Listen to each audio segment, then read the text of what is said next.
Shalom, kembali kita mempelajari kebenaran firman Tuhan. Kali ini kita akan melanjutkan pelajaran bagian kedua dari apa yang kita miliki ketika kita dijadikan sebagai anak-anak Allah. Ya, setiap orang yang menerimanya diberinya kuasa untuk menjadi anak-anak Allah. Ketika kita percaya bahwa Yesus mati di kayu salib untuk menebus dosa-dosa kita, dan kita taat dengan apa yang Tuhan perintahkan dalam kehidupan kita. Dalam arti kata kita beriman kepada Tuhan, sungguh-sungguh menyerahkan kehidupan kita totalitas, serta hidup sesuai dengan rencana Tuhan, dari Tuhan dan untuk Tuhan kita hidup, maka kita menjadi anak-anak Allah.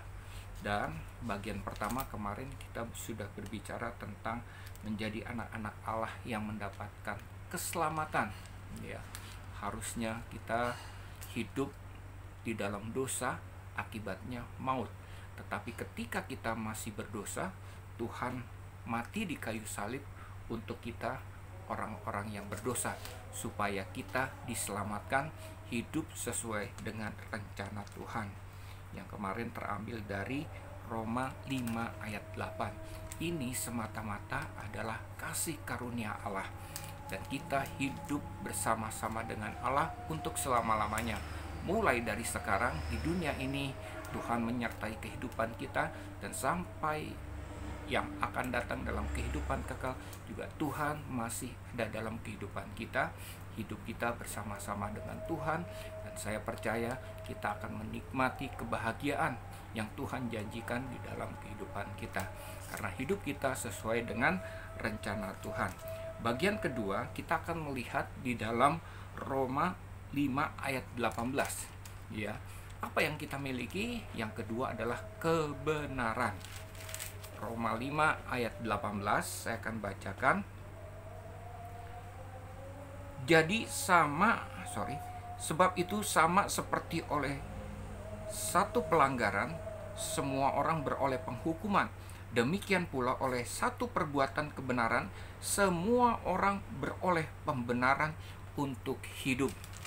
Jadi Bapak Ibu, Tuhan Yesus mati di kayu salib untuk melakukan pembenaran bagi kehidupan kita, orang-orang percaya. Ketika kita masih berdosa, Tuhan lakukan dalam kehidupan kita adalah kebenaran, yakni Dia membenarkan semua orang supaya memperoleh pembenaran untuk hidup. Apa artinya? Bapak Ibu, ketika seseorang terpidana, katakanlah misalnya Ahok, ya, dia terpidana dan hukum penjara 2 tahun, dia sudah melakukannya itu. Nah, ketika keluar, dia masih statusnya adalah orang yang bersalah, terpidana, sekalipun sudah menjalankan hukuman. Dia adalah seorang residivis, Bapak Ibu. Nah, ketika Presiden Jokowi memberikan grasi, rehabilitasi, amnesti, dan lain sebagainya seperti itu, Bapak Ibu, apalagi rehabilitasi, grasi, pengampunan, itu adalah hak prerogatif dari seorang presiden untuk seorang terpidana. Dan apa yang terjadi? Ketika Presiden Jokowi memberikan itu kepada Ahok, katakanlah misalnya grasi, amnesti, atau rehabilitasi sekaligus, dan apa yang terjadi dengan Ahok? Ahok dianggap tidak pernah bersalah.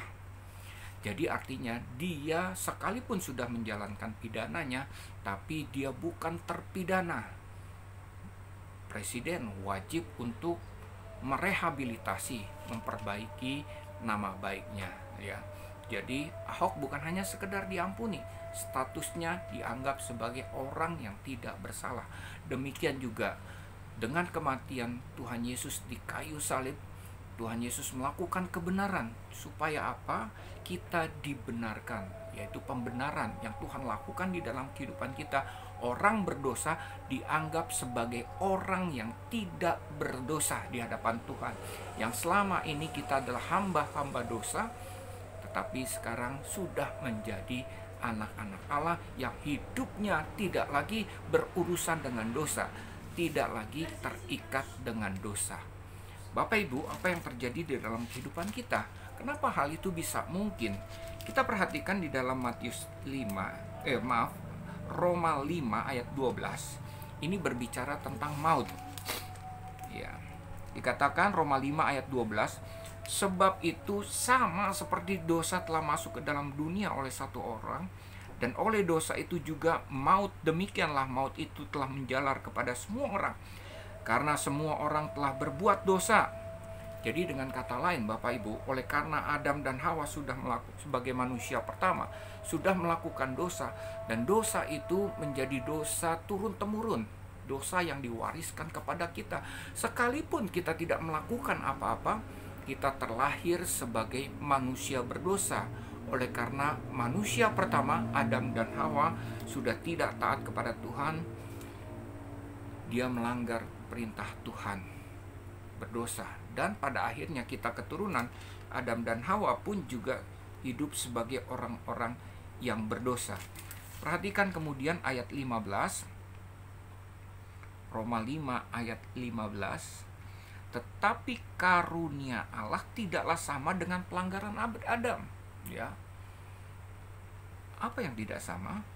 Sebab jika karena pelanggaran satu orang semua orang telah jatuh ke dalam kuasa maut, jauh lebih besar lagi kasih karunia Allah dan karunia-Nya yang dilimpahkannya atas semua orang karena satu orang, yaitu Yesus Kristus. Jadi Bapak Ibu, ya, kasih karunia Tuhan yang kita berikan, yang Tuhan berikan kepada kita, jauh melebihi dosa yang diwariskan kepada kita. Artinya pengampunan Tuhan itu berlimpah-limpah yang kita alami di dalam kehidupan kita. Artinya dosa masa lalu, dosa sekarang, dan dosa yang akan datang, Tuhan sudah tidak perhitungkan lagi. Kita hidup sebagai anak-anak Allah, dan bahkan Tuhan perlengkapi kita dengan kuasa untuk hidup sebagai anak-anak Allah, sehingga kita sanggup untuk berkata tidak terhadap dosa. Sekalipun kita hilaf, sebagai orang-orang percaya, kita melakukan pelanggaran dosa, Tuhan ampuni. Ya. Seberapa besarnya dosa kita, Tuhan ampuni. Dan terlebih lagi Tuhan berikan roh-Nya di dalam kehidupan kita, yang membuat kita kembali bertobat, kembali berbalik kepada Tuhan. Saya lanjutkan lagi tentang karunia Tuhan ini dan dosa. Roma 5 ayat 21 dikatakan, supaya sama seperti dosa berkuasa dalam alam maut, demikian kasih karunia akan berkuasa oleh kebenaran untuk hidup yang kekal oleh Yesus Kristus Tuhan kita. Jadi ketika kita menerima Yesus sebagai Tuhan dan Juru Selamat, kita percaya kasih karunia itulah yang membuat kita terus bertahan sampai kesudahannya, bahkan sampai kita memperoleh kehidupan kekal. Ya, kasih karunia Allah Tuhan berlimpah. Wow, kalau begitu enak dong sebagai anak-anak Tuhan. Hidup kita melakukan dosa saja. Bapak Ibu, nanti kita akan mempelajari tentang itu. Jangan kita mencobai Tuhan, ya. Oleh karena Tuhan memberikan kasih karunia melimpah di dalam kehidupan kita, lalu kemudian kita asal-asalan, ya, tidak taat kepada Tuhan, dan hidup kita terikat dengan dosa. Itu bukan orang-orang yang mengalami keselamatan. Orang-orang yang hidupnya sudah ditebus oleh Tuhan, hidupnya masih terikat dengan dosa, dan dia tidak punya kemampuan atau anugerah untuk berbalik kepada Tuhan. Karena apa? Dia belum menjadi milik Tuhan. Saya percaya, sekalipun orang itu sudah pergi ke gereja, tetapi kalau orang itu belum sungguh-sungguh di dalam Tuhan, artinya belum menerima Yesus sebagai Tuhan dan Juru Selamat, ya, mungkin dosa bisa disembunyikan di dalam kehidupannya, tetapi untuk berbalik kepada Tuhan tidak mungkin. Karena apa? Anugerah dan karunia Tuhan tidak ada di dalam kehidupannya. Terutama roh Tuhan tidak ada di dalam kehidupannya yang memampukan dia untuk berbalik kepada Tuhan. Bapak Ibu, saudara-saudara yang saya kasih, hari ini kita belajar bahwa apa yang kita miliki sebagai anak-anak Allah, yang kedua yaitu pembenaran, ya, yang Tuhan lakukan di kayu salib supaya kita orang-orang yang berdosa dianggap sebagai orang-orang yang tidak berdosa di mata Tuhan.